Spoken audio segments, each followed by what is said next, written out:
Hello. Good to see you.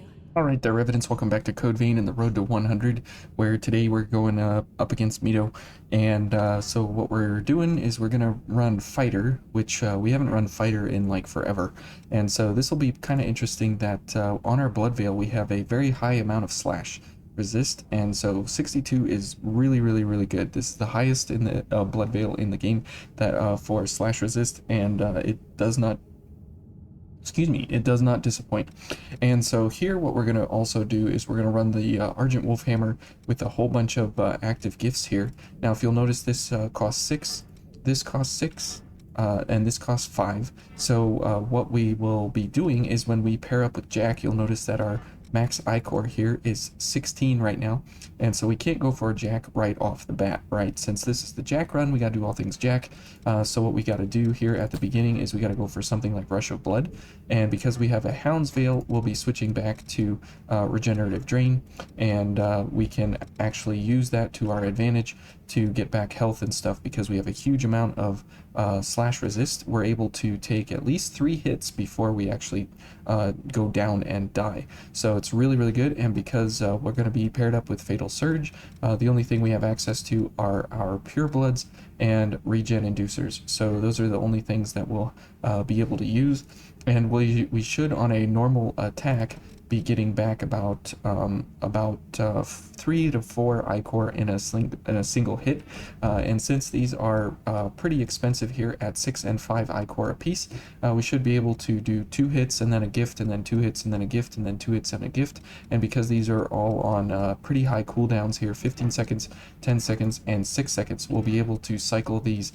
accordingly throughout the fight. So let's go ahead and see about getting going here, and we should have a pretty good way to get through Mido here. It's just going to be pretty devastating if we get slapped several times right in a row, but it's nothing that we shouldn't be able to handle overall. Okay, and let's go for Jack. Okay, good job. And then back to where is it? Swallow Cutter. Good. And then Regenerative Drain. Okay, and then this, and this, and then this, and Stamina.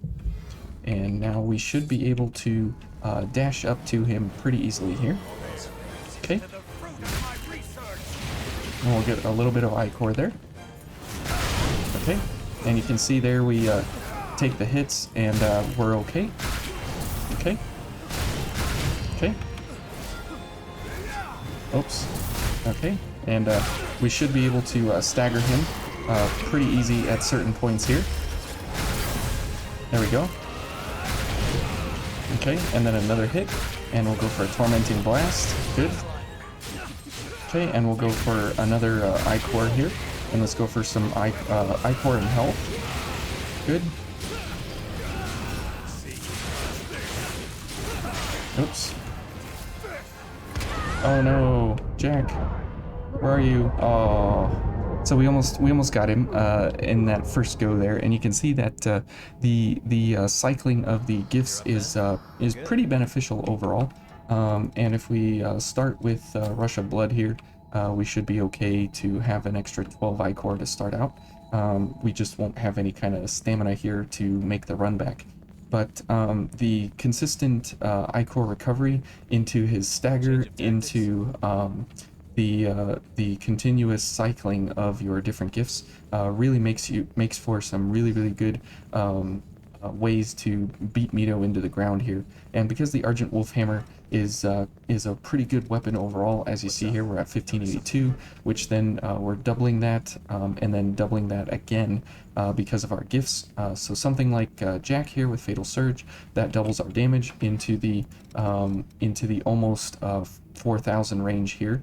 About 3,200, and then something like Swallow Cutters at 2.5 times multiplier of that 3,200, so you're getting 64 and another 1,600, so like 8,000 or so on Swallow Cutter alone, and then you're getting huge multipliers on Dragon Lunge and Tormenting Blast here that you can use over and over and over. So overall, it's a very good sort of a setup here that you have access to. to make sure that you're doing as much damage as possible during in the in between phases here of damage that you need to be activating. Okay, and we're definitely gonna top up here. Okay. And you see, it was definitely helpful when he went into damage reduction there to have health regen, but it's not something that's going to change the fight by any means, but it definitely does give you some good different ability there. And because fighter has very, very, very, very high weight limit, even being normal mobility, you're able to make some good use of it there. Okay. Okay. And definitely when he's doing that kind of stuff, definitely want to, whoops, okay, good. And he's not gonna, yep, I was gonna say he's not gonna go down because he's gonna phase transition. Okay, so that's not a problem, I guess. He'll phase transition now. Okay. Okay. Okay, good time for a dragon lunge there. Oh, come on. Missed him with the important one there. Good. Ouch. Okay. There we go. And okay. And as you can see, this this is an absolutely punishing kind of a setup here. And even though it's fighter, remember the thing is that Jack makes all the damage difference here in the world, because again, when he let's see, can we get up high enough here to make it worth it to show you guys? Yeah, I think we can. Yeah, I think we have enough heals and everything here that we can actually make it back to that point where we go for Jack again. And that is really, really cool that you have that ability to go for like a doubling on a doubling, because of how Jack operates, and with the gifts that you have running and everything, it really, really does some good stuff there. And let's go ahead and do this, and then we'll go back to mind and willpower here. Oh, whoops, I didn't need to do that. So now you can see how much iCore recovery we have and everything. Okay, and here on our weapon, we're at 2.07 at 3164.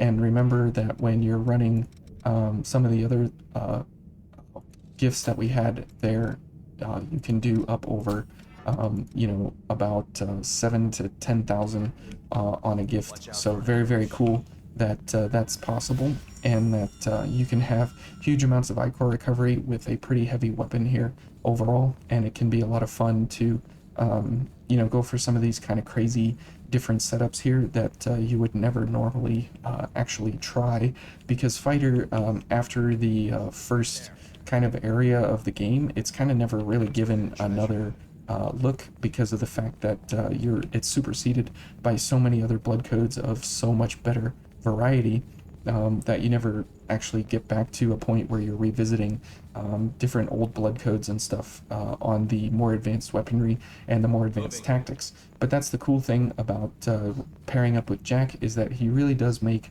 almost anything and everything actually good and usable and viable if you're going for weapons, and going for physical damage and such, just because of the fact that Fatal Surge doubles things, and then if you go for gift attacks on your weapons, then you get doublings and sometimes quintuplings of damage on top of the doubling. So sometimes it'll lead to a 10 and 20 times multiplier, which is really, really cool, because you can pair up with like a huge amount of different buffs, and then Jack doubles those, and then the weapon gifts double or triple or quadruple or quintuple that damage yet even again.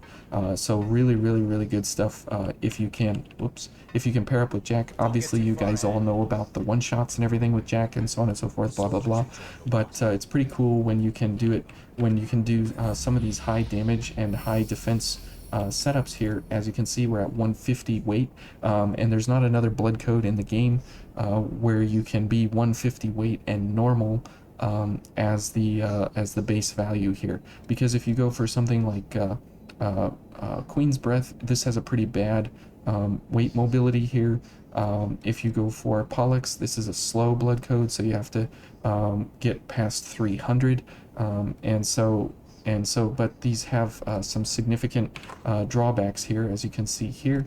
And Fighter does have some fairly horrible stats overall, but it does pretty well here as compared to some of these other blood codes and stuff. But as you see, I mean, right out the gate you get Berserker from Oliver at the beginning of the game, and this has a weight limit of 250, and it's pretty much better in every way.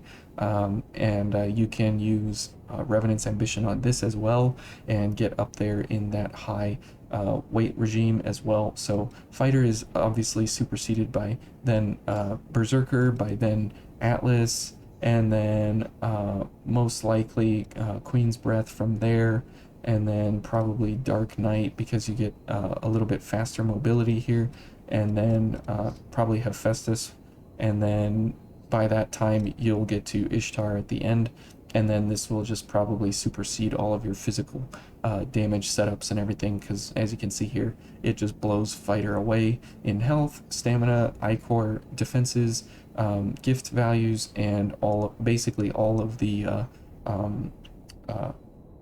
stats abilities here that you have access to. So Fighter is kind of... No, it doesn't, Jack. No, it doesn't. Well, I guess for once in your life, Jack, here, you're actually correct, because we're in the government outskirts. Anyways, but he interrupted my speech. So anyways, yeah, Fighter is definitely one of those more odd blood codes that you don't really use or think about again after the very beginning of the game. And it's kind of neat that you can actually make good use of it even late game, even max difficulty, and Jack is the boy that actually makes it, you know, a pretty good fighter overall, and especially versus Mido, where he's just really, really annoying and everything. This can do some really good work against him. So anyways, hopefully you guys enjoyed that, and we'll see you guys in probably not the road to 100, but we'll be doing some other things along the way here, so stay tuned for that.